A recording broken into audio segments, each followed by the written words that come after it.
Hi guys, இது வந்து பாட்டி வைத்தியம். அதாவது எப்படின்னா, எனக்கு திடீர்னு ஒரு நாள் முதுகு பிடிச்சிக்கிடுச்சு. இது வந்து யாரும் அடிக்கலை, எதுவும் செய்யலை, அதுவாகவே ஏர்லாக் அப்படின்னாங்க முதுகு.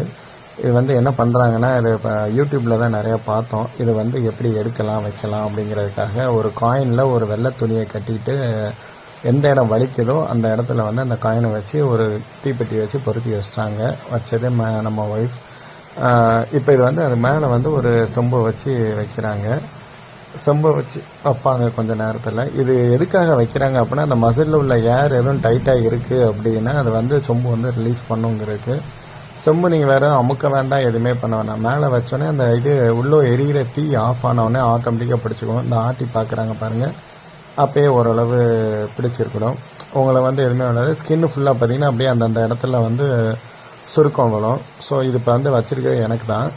இது வந்து இப்போ என்ன பண்ணுறேன்னா, இந்த இப்போ மேலே எந்திரிச்சு பார்க்குறேன். எந்திரிச்சிட்டு நீங்கள் என்ன ஆட்டினாலும் என்ன இழுத்தாலுமே வராது.